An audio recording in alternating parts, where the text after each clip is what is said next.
Hello to everybody. I'm happy to participate in Hola a this. todos, es un placer participar en este simposio.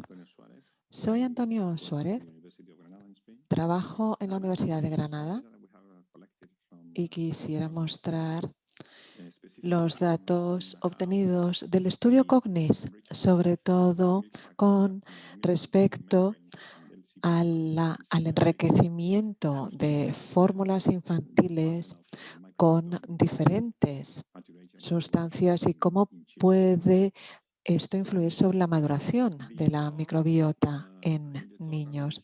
En mi charla voy a mostrar cómo cambia esta microbiota en el estudio Cognis desde el primer mes de vida hasta los 18 meses de vida. En primer lugar, en este estudio lo que hicimos fue clasificar la microbiota por enterotipos. A continuación, estudiamos estos enterotipos, su estructura, su composición y su diversidad. Y después pasamos a la evolución de estos enterotipos. Tenemos 4 puntos de inflexión, puntos temporales dentro de este estudio, y queríamos ver cuál era esta evolución de los enterotipos en cada uno de estos 4 puntos temporales. Y también analizamos la dinámica de estos enterotipos para ver cómo caso por caso los niños iban evolucionando con este cambio de enterotipos. Estas son las trayectorias y veremos cómo los niños tienen diferentes trayectorias en función de la evolución de los enterotipos, que a su vez es influida por la alimentación. Y finalmente hablaremos de los efectos de los probióticos. Todos sabemos que la composición de la leche materna es la de referencia, consta de diferentes elementos y la fórmula utilizada, esta leche artificial utilizada en el estudio Cognis, incluía lípidos que están presentes en los glóbulos de grasa de la leche y también utilizamos simbióticos. Los simbióticos son una mezcla eh, de probióticos, azúcares en este caso, y prebióticos, bacterias. Por lo tanto, cubríamos ambos elementos, los azúcares y las bacterias. Y en esta leche artificial, en esta fórmula infantil, se incluyeron estos componentes para poder emular de la mejor manera posible la leche materna. Este estudio Cognis fue diseñado a través de una recolección de muestras a lo largo de 6 años y los niños reclutados en el estudio se aleatorizaron a diferentes grupos, 3 grupos. Por un lado, el grupo control con la fórmula infantil estándar, luego la del grupo del estudio, que era una fórmula enriquecida con los elementos que he comentado, y luego un grupo con alimentación exclusiva de leche materna, y fuimos analizando la evolución del intestino y de las bacterias en el intestino. Los primeros resultados que voy a mostrar hacen referencia a la perspectiva microbiana. Tenemos esta clasificación, la filogenia. Los géneros están a la derecha. Hemos analizado los 30 géneros más habituales. Tenemos 400 muestras recopiladas, recogidas de estos niños, y tenemos estos perfiles taxonómicos. Del primer mes al mes 18 tenemos estos datos iniciales de la microbiota de estos niños en el estudio, y queríamos saber si la composición de este estudio se veía afectado por variables del estudio. En el estudio COGNIS incluimos muchas variables de las muestras de padres e hijos, y aquí se muestran esta lista de variables que sí tenían un efecto significativo sobre la composición de la microbiota. Vemos a la izquierda estas variables y la edad era la que más afectaba la composición de la microbiota, seguida por el tipo de alimentación. Tenemos la fórmula estándar, la fórmula experimental y la leche materna. Los días en que recibían, digamos, el número total de días de lactancia materna, el hecho de que los niños fueran a la guardería o no, si había tabaquismo en la casa y la exposición a antibióticos, etcétera. En todo este experimento, como he dicho antes, la variable con un mayor efecto fue justamente la edad, pero si se estratifica por meses, nos damos cuenta que a los 6 meses, a los 12 y a los 18 meses, el tipo de alimentación era muy importante.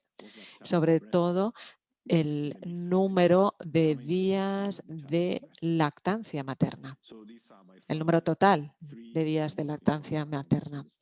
Estas fueron las variables más importantes en el estudio que afectaban a la composición de la microbiota. Tal y como he comentado, analizamos los enterotipos, que son una manera de clasificar a los humanos en función de la composición general de la microbiota. Esto es algo que se ha estudiado ampliamente y se ha publicado en diferentes artículos, y queríamos ver si hay diferentes configuraciones, si había diferentes configuraciones en estos 400 niños y hasta qué punto la estrategia con respecto a la nutrición podía influir sobre la presencia de estos enterotipos y su desarrollo y el desarrollo de los niños. Utilizamos un modelo probabilístico que es el de Dirichlet multinomial para ver los enterotipos en las muestras de microbiota. Utilizamos este algoritmo que detectó 4 enterotipos que eran los principales. Y estos 4 realmente describían a la mayoría de los sujetos del estudio.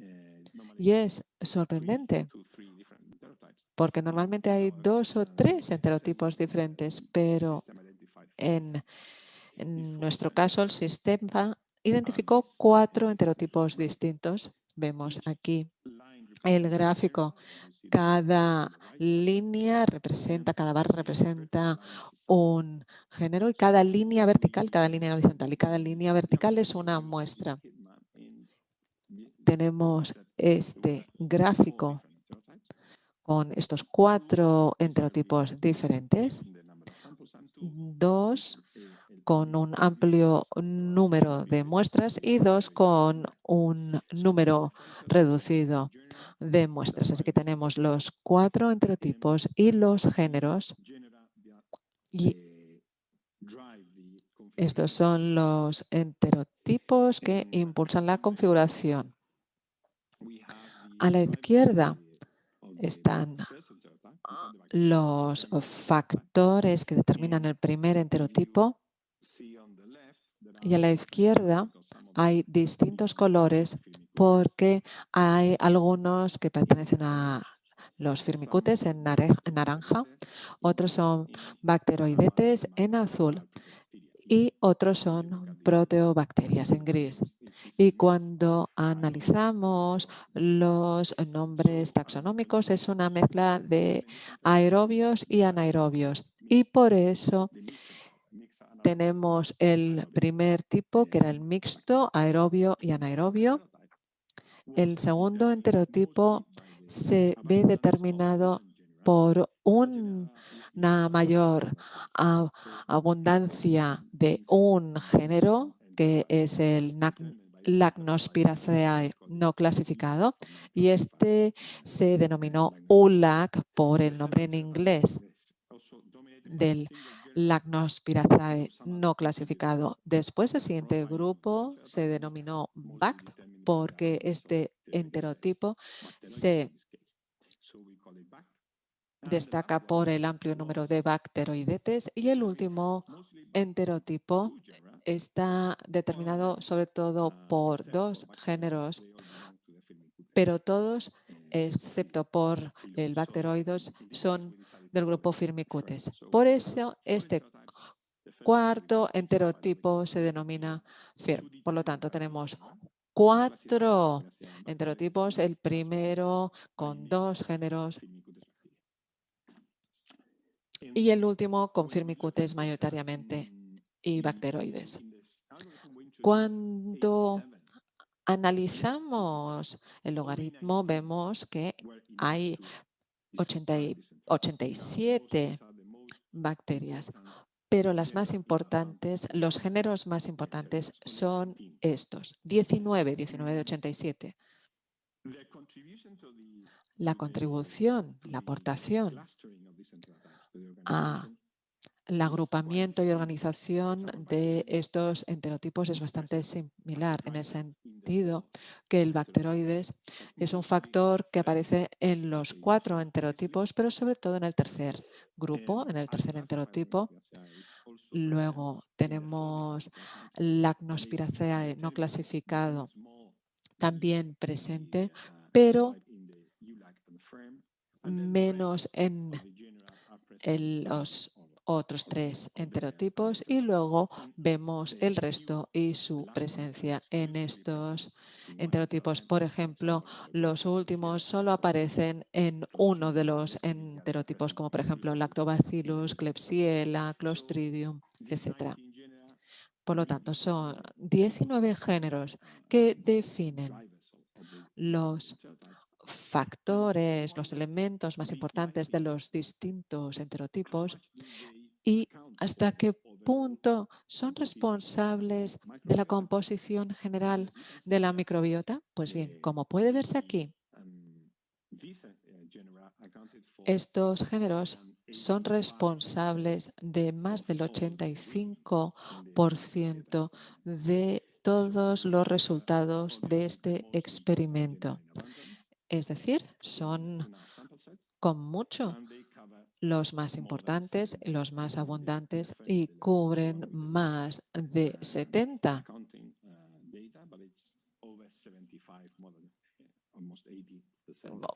más bien un 75%, 80% de la microbiota. La composición de los enterotipos es bastante diferente. A la izquierda tenemos el cociente entre Firmicutes y bacteroidetes. Vemos que a la derecha tenemos la composición a nivel de filos en los distintos colores, y son distribuciones, 4 distribuciones muy distintas en la composición, en su composición. Por consiguiente, tienen una composición distinta y además también son diferentes en cuanto a su diversidad. Esto es importante porque durante mucho tiempo ha existido este debate sobre la diversidad de las bacterias y si ello tiene una influencia sobre la salud. Y hemos utilizado este índice de alfa diversidad con el número de especies que aumenta con el número de enterotipos. Al analizar la diversidad, vemos que hay un aumento con los distintos enterotipos, y en el último se observa la diversidad filogenética. No solo hay más especies, sino que son filogenéticamente diferentes.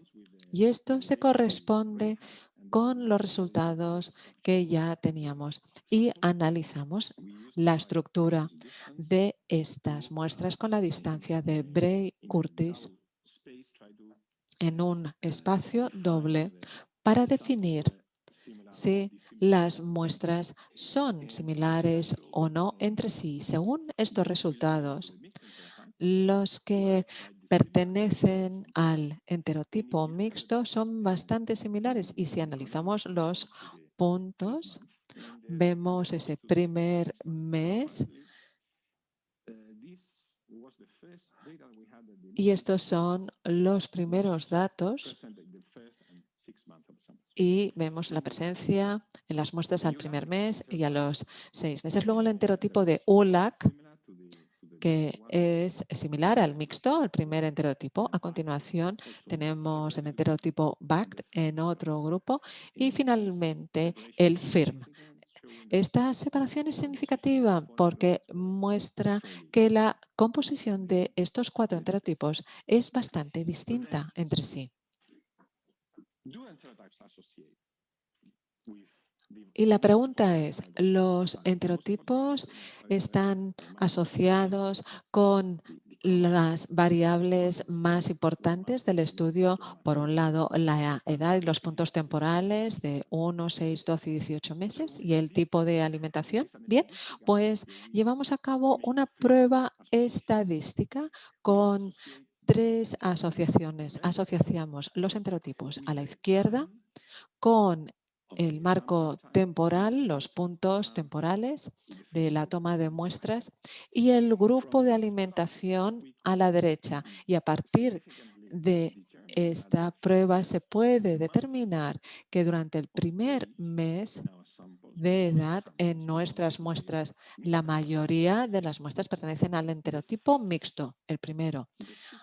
A los 6 meses, la mayoría de las muestras tienen una mezcla entre el primer enterotipo, el mixto, y el ULAC. En el tercer punto temporal tenemos ULAC y BAC.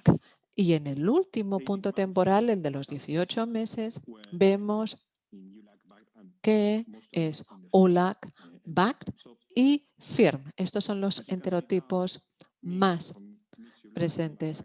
Por lo tanto, pasamos del primer mes, donde el enterotipo que abunda más es el mixto, y luego vemos esta evolución de estos enterotipos. Vemos que el enterotipo mixto aparece en los primeros meses, mientras que el BACT y el FIRM aparece en los últimos meses.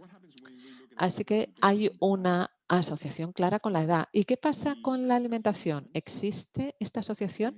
Bien, en los niños alimentados con leche materna, en los 2 primeros puntos temporales simplemente muestran el enterotipo mixto y el ULAC, y pensamos que habría una mezcla en estos primeros meses, pero no. Y cuando analizamos la fórmula estándar,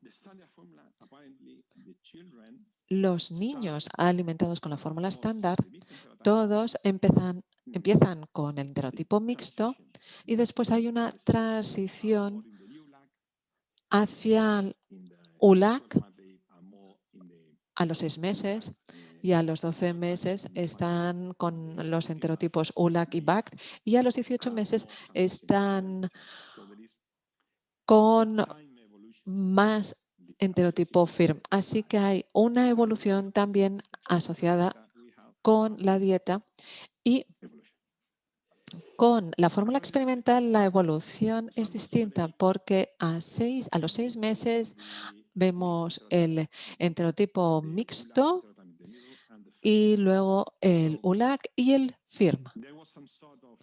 Es decir, hay un efecto de la fórmula experimental sobre la evolución de los enterotipos. A continuación, utilizamos el modelo de cadenas de Markov para comprender la transición de estos enterotipos con el paso del tiempo. En primer lugar, tenemos los enterotipos de lactancia materna y la mayoría de los niños están con el enterotipo mixto y con el ULAC.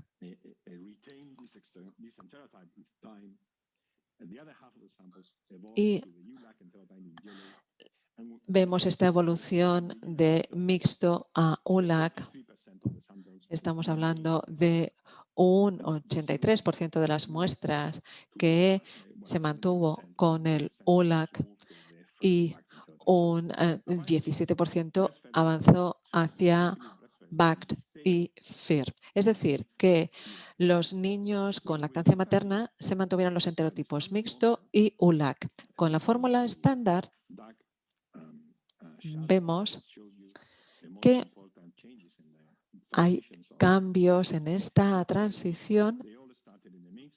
Todos los niños empiezan con el enterotipo mixto, pero luego tenemos a un 55% que transicionan a ULAC, luego un 38% a FIRB y un 53% a BACT. Vemos que hay esta evolución y luego un 30% que aparece con el enterotipo FIRM. Y cuando la muestra está en el BACT y luego vuelve al ULAC, es un 18%.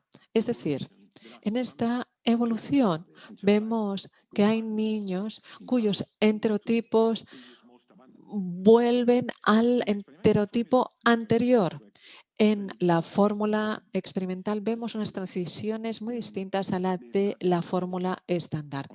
Con la fórmula experimental empiezan con el enterotipo mixto y simplemente un 1%, un 41% van a ULAC y luego un 42% pasa a FIRM, al enterotipo FIRM. Y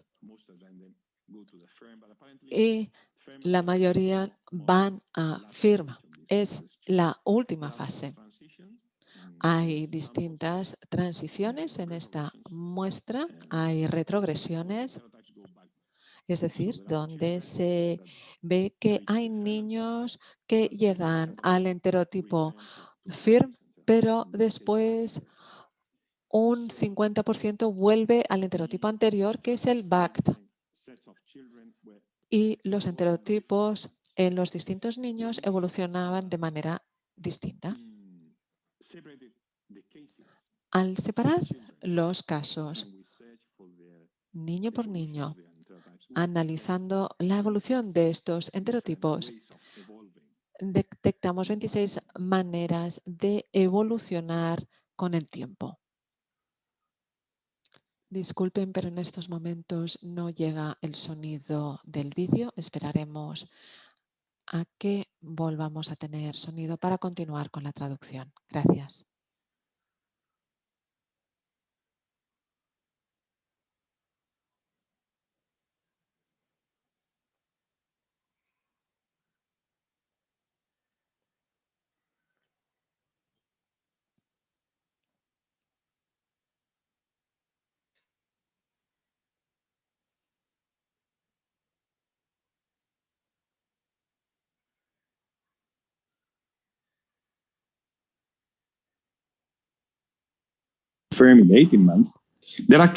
A los 18 meses hay casos en los que los niños pasan a un enterotipo, retroceden a un enterotipo anterior. Hay retrogresiones y hemos identificado una asociación significativa con diarrea, con la diarrea. Es decir, la diarrea perturba estas trayectorias Y cuando los niños sufren diarrea, entonces hay esta retrogresión y hay un cambio en la configuración de toda la microbiota que vuelve al estado anterior, al enterotipo anterior. ¿Y cuál es la prevalencia?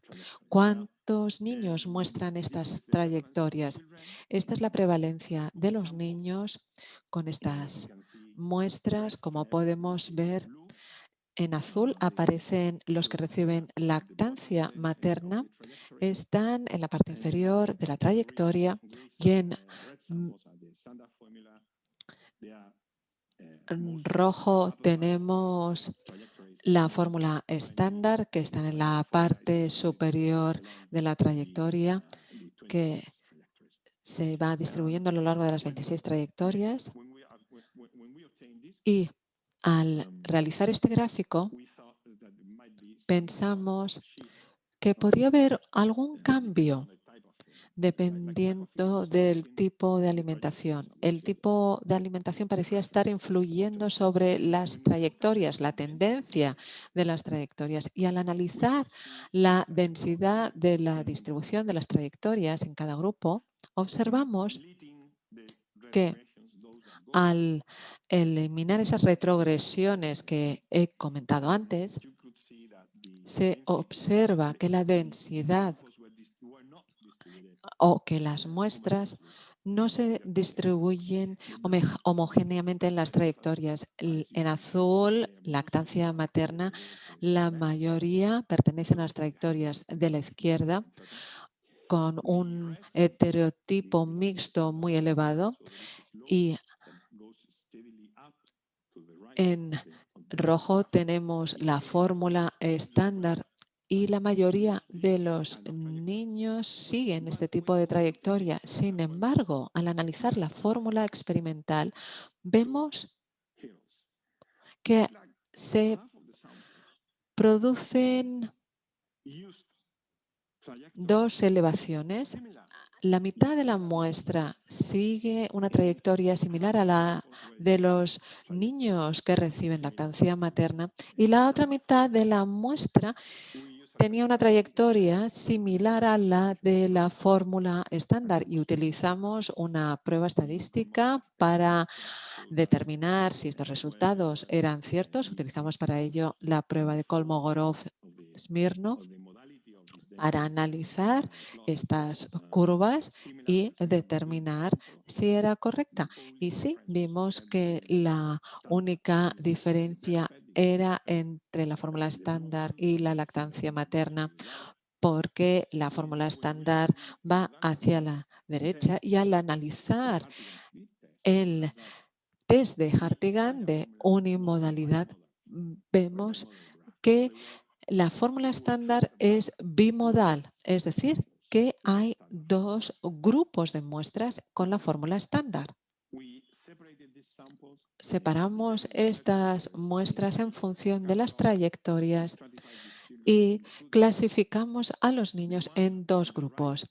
El de la derecha, que se denominó el grupo de trayectoria rápida, porque, como puede observarse, la trayectoria cambia inmediatamente del enterotipo mixto y pasa rápidamente a la segunda fase. Y después tenemos el grupo lento que a los 6 meses sigue teniendo el enterotipo mixto. De hecho, hay algunos que a los 12 meses siguen teniendo este enterotipo mixto y son los de lactancia materna. Así que vemos dos muestras con la fórmula experimental. Hay este grupo muy rápido y luego este grupo lento, donde los enterotipos se evolucionan más lentamente y al cabo de un año es cuando se empiezan a detectar cambios en los enterotipos. Así que los estratificamos de esta manera, rápidos y lentos. ¿Por qué tenemos dos trayectorias diferentes, la rápida y la lenta? Bueno, bien, lo que hicimos fue realizar un análisis y se constata que hay 3 variables que determinan la evolución de los niños: el IMC de la madre, el tipo de parto y el hecho de ir a una guardería o no. Y los niños del grupo lento, cuya trayectoria es más similar a la de los de lactancia materna, tuvieron un parto por vía vaginal, no van a la guardería y además el IMC de las madres es normal. Esto significa que con la fórmula experimental obtenemos unos resultados similares a los que se consiguen con la lactancia materna si se cumplen estas 3 variables que acabo de comentar sobre el estilo de vida de la madre y del niño. Y es la primera vez que una fórmula experimental demuestra una maduración, un desarrollo en los niños equivalente al de la lactancia materna cuando se cumplen estas 3 condiciones. Lo último que realizamos fue analizar las diferencias en la composición de las fórmulas y nos centramos en los probióticos. Observamos diferencias significativas entre la fórmula estándar y la experimental. Y en el caso de los probióticos, a la derecha vemos la fórmula experimental